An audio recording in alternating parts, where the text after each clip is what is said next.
What's going on, guys? Welcome to another episode of Here's the Thing. Make sure to like, subscribe to your boy. I'm chilling. I'm really chilling, right? I heard about something. This was probably last week, right?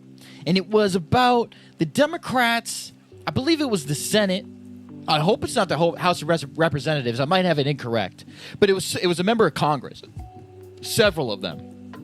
All of them Democrat. They fled Texas, right? They were like, nah, we're getting out of here.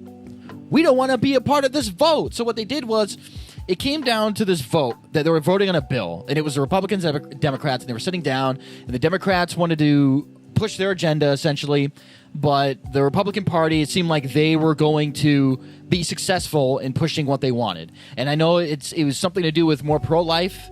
It had something to do with less COVID lockdowns.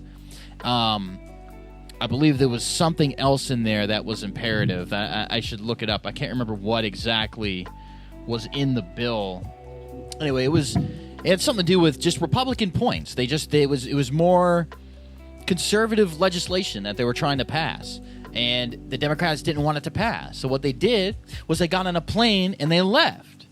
Right? So you have to come to the House and vote on a bill, right, at a certain time, certain date, and it requires X amount of votes in order for it to pass. Well, if the legislators aren't there, right, if the representatives, if the members of the Senate aren't there to vote on it, then it can't get passed. Even though, obviously, it's leaning more towards Republican, you still need to have members of the Democratic Party vote on it, right?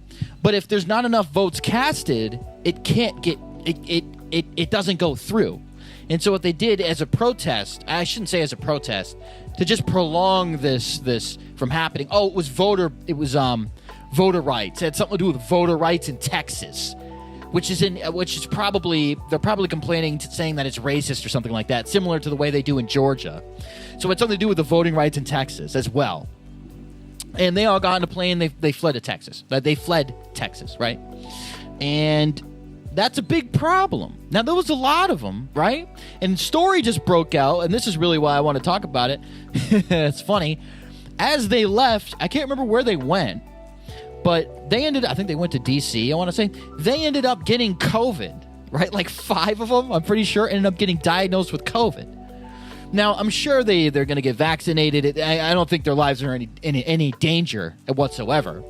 But it's just silly how you guys left the house, went to a different state, contracted COVID, and you might not be able to come back and do this vote because you have COVID now.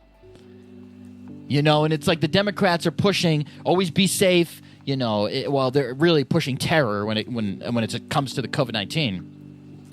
And it's ironic how, in their foolishness, they contracted COVID. That is. Of course, you couldn't write a better story. You couldn't. And then all these people are saying, oh, well, they're going to get arrested. These Democratic body, they're going to get arrested when they come back, because they've broken the law. I don't know if they're going to get arrested. I doubt it. I highly doubt it. I'm not sure the legalities of arresting them for doing that. But, it just shows, what are you guys going to do? How many Republicans have done this? How many Republicans just said, oh, we're going to lose? Let's hop out. Let's all get on a plane and hop out. Why is it the Democratic Party that did that? Twice. All right, just twice. This is the second time. It happened, I can't remember how many years ago, and I believe it was in Texas, if I'm not mistaken. Someone could fact check me on that. The Democratic Party, they did it twice. But of course, yeah, so they get COVID, and now I don't know what's going to happen. I don't know if they're going to come back, and are they going to be all able to vote on it? If not, does it get pushed even longer? Personally, I think it's ridiculous. I think it's childish. I think it's petty. If you lost, however it is you vote, you know you couldn't get your bill through, you're going to have to eat it. Because if you lose, it means the American people selected one over the other. How did you think you lost?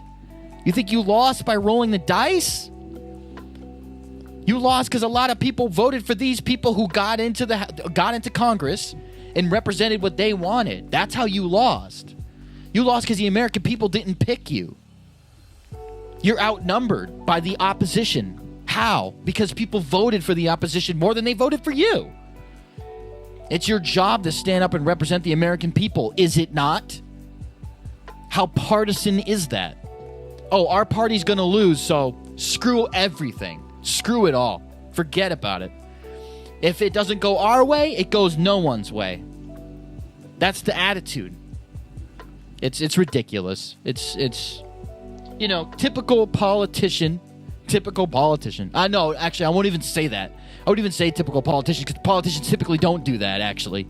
They typically don't do that. They typically just lose like normal.